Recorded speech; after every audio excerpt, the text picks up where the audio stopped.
दोस्तों, अगर आप अपनी जिंदगी की डायरेक्शन खुद से तय करना चाहते हो तो सबसे पहला कदम है अपनी लर्निंग की पूरी जिम्मेवारी खुद उठाना सीखो। सेल्फ एजुकेशन सिर्फ किताबें पढ़ने का नाम नहीं है, बल्कि रोज कुछ नया सीखना, अपनी सोच बदलना और खुद को बेहतर बनाने का सफर है।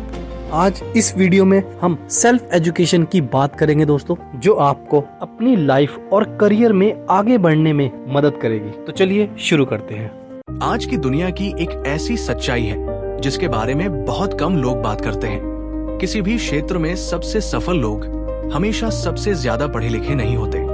वे लोग होते हैं जिन्होंने अपनी जिंदगी में खुद सीखने की पूरी जिम्मेदारी उठाई और किसी विषय को स्कूल या कॉलेज से कहीं ज्यादा गहराई से समझा।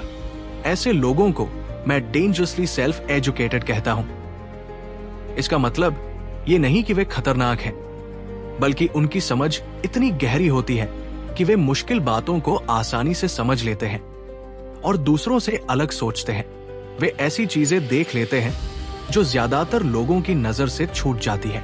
वे अलग अलग विषयों के विचारों को जोड़कर सोचते हैं और कई बार ऐसे समाधान निकालते हैं जो बड़े बड़े विशेषज्ञों को भी हैरान कर देते हैं। सबसे खास बात यह है कि ऐसी गहरी समझ सिर्फ ज्यादा किताबें पढ़ने या बहुत सारे कोर्स करने से नहीं आती।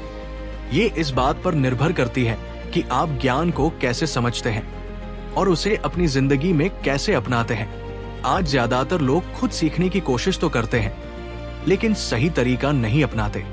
जापान की पुरानी गुरु और शिष्य परंपरा हमें सिखाती है कि असली ज्ञान गहराई से सीखने, समझने और लगातार अभ्यास करने से मिलता है। आज की सबसे बड़ी आदत है बिना रुके लगातार नई नई जानकारी देखते रहना। लेकिन ये वीडियो उस रास्ते के बारे में है जिससे आप सच में डेंजरसली सेल्फ एजुकेटेड बन सकते हैं। इसका पहला और सबसे जरूरी नियम है कि पढ़ने से पहले समझना सीखिए। ज्यादातर लोग खुद सीखने के लिए ज्यादा से ज्यादा किताबें, लेख और वीडियो देखते रहते हैं। उन्हें लगता है कि जितना ज्यादा पढ़ेंगे उतना ज्यादा सीख जाएंगे, लेकिन असली सीख सिर्फ पढ़ने से नहीं आती।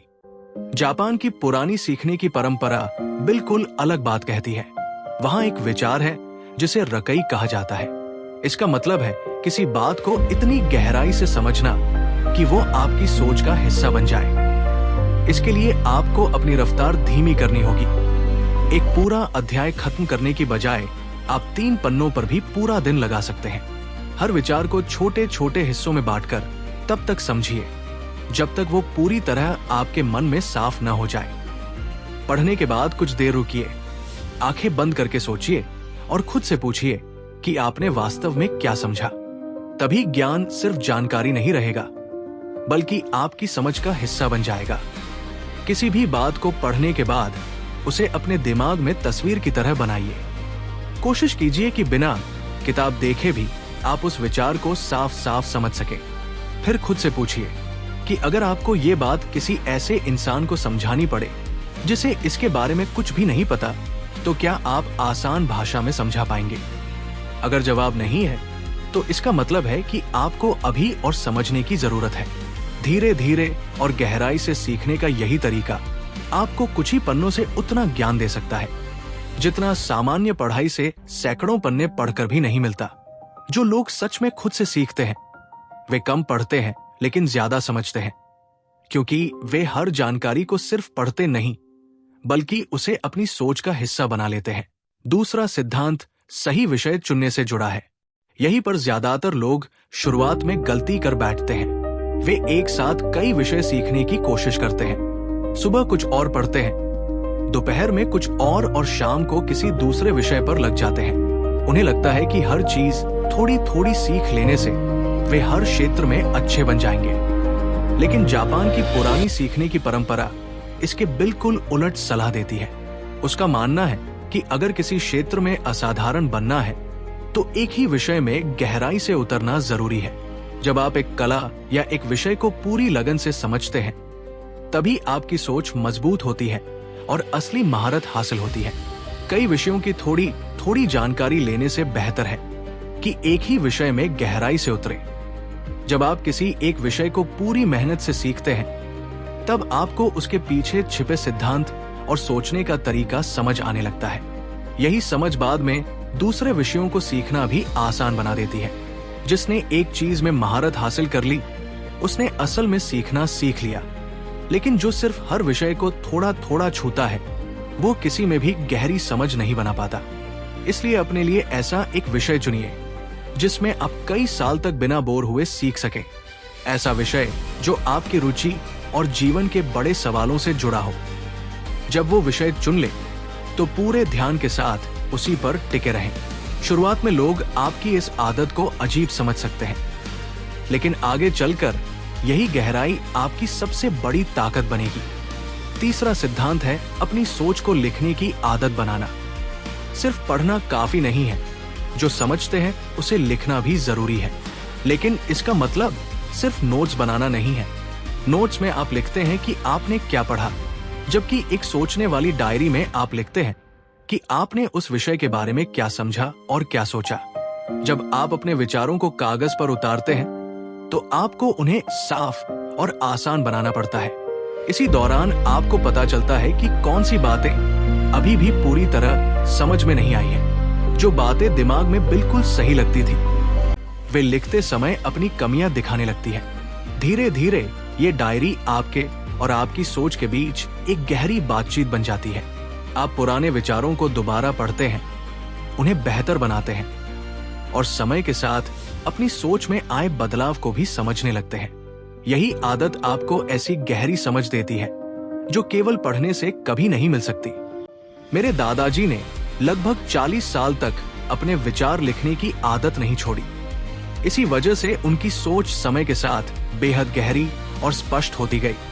जो लोग सच में खुद से सीखते हैं, वे दूसरों को दिखाने के लिए नहीं, बल्कि अपनी सोच को बेहतर बनाने के लिए लिखते हैं। उनके लिए लिखना सिर्फ शब्दों को कागज पर उतारना नहीं, बल्कि अपनी समझ को लगातार मजबूत करने का सबसे बड़ा तरीका होता है। चौथा सिद्धांत है कि ज्ञान का सही उपयोग करना सीखिए। यहीं पर ज्यादातर लोग असफल हो जाते हैं। वे बहुत कुछ पढ़ लेते हैं, लेकिन उसे अपनी जिंदगी में कभी इस्तेमाल नहीं करते। वे किसी विषय पर बातें तो कर सकते हैं, लेकिन उनका ज्ञान सिर्फ जानकारी बनकर रह जाता है। जापान की सीखने की परंपरा कहती है कि असली ज्ञान वही है जिसे आप अपने काम और जीवन में उतार दे। जब तक सीखी हुई बात आपके फैसलों, आदतों और काम करने के तरीके का हिस्सा नहीं बनती, तब तक वो अधूरी है। इसलिए जो भी नया विचार सीखे, उसे जितनी जल्दी हो सके अपनी जिंदगी में आजमाइए। अगर आप दर्शन शास्त्र सीख रहे हैं तो उसके सिद्धांतों को अपने रोज के फैसलों में अपनाइए। अगर अर्थशास्त्र पढ़ रहे हैं तो बाजार के बारे में अपनी समझ को परखिए। अगर लिखना सीख रहे हैं तो ऐसी चीजें लिखिए जिन्हें लोग सच में पढ़े। जो ज्ञान इस्तेमाल किया जाता है वही आपकी असली ताकत बनता है।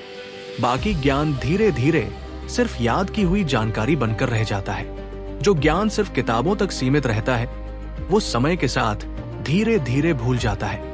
लेकिन जिस ज्ञान को आप अपनी जिंदगी में अपनाते हैं वही हमेशा आपके साथ रहता है। ऐसे लोगों की पहचान उनके शब्दों से नहीं, बल्कि उनके काम और फैसलों से होती है। उनकी सीख सिर्फ दिमाग में नहीं रहती, बल्कि उनके पूरे जीवन में दिखाई देती है। अगर आप इन 4 सिद्धांतों को अपनाते हैं तो आप खुद से सीखने का एक मजबूत तरीका बना सकते हैं। पहला, कम पढ़िए लेकिन हर बात को गहराई से समझिए। दूसरा, एक ही विषय चुनिए और उसमें लगातार आगे बढ़िए। तीसरा, अपनी सोच और समझ को नियमित रूप से लिखिए। और चौथा, जो भी सीखें उसे तुरंत अपनी जिंदगी में इस्तेमाल करना शुरू कर दीजिए। यही तरीका आपको सामान्य लोगों से अलग बनाता है। ऐसे लोग किसी की डिग्री या पद देखकर प्रभावित नहीं होते, क्योंकि वे जानते हैं कि असली समझ सिर्फ प्रमाण पत्र से नहीं आती। वे हर बात को खुद सोचते हैं, परखते हैं और अपने अनुभव से जांचते हैं। इसलिए उन्हें आसानी से कोई भी गलत दिशा में नहीं ले जा सकता। उन्हें अपनी ताकत और अपनी सीमाओं दोनों का पता होता है, इसलिए उनके अंदर शांत आत्मविश्वास होता है। यह रास्ता आसान या जल्दी पूरा होने वाला नहीं है। इसमें कई सालों तक धैर्य, मेहनत और लगातार अभ्यास करना पड़ता है। कई बार आपको बिना किसी तारीफ या पहचान के सीखते रहना होगा, लेकिन जो लोग इस रास्ते पर टिके रहते हैं वे ऐसी सोच विकसित कर लेते हैं जो केवल किताबें पढ़ने से कभी नहीं बनती। उनकी अपनी समझ इतनी मजबूत हो जाती है कि वे सिर्फ दूसरों के विचार नहीं दोहराते बल्कि खुद नए विचार पैदा करने लगते हैं। याद रखिए, आपकी जिंदगी की सबसे महत्वपूर्ण सीख शायद किसी स्कूल या कॉलेज में नहीं मिलेगी।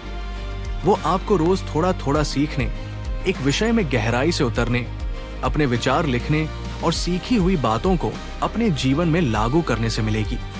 अगर आप इस रास्ते पर लगातार चलते रहे तो एक दिन आपकी सोच और आपकी पहचान दोनों इतनी मजबूत हो जाएंगी कि दुनिया आपको गंभीरता से लेने पर मजबूर हो जाएगी। इसलिए अपने मन और अपनी सोच का हमेशा ध्यान रखिए, क्योंकि यही आपकी सबसे बड़ी ताकत है।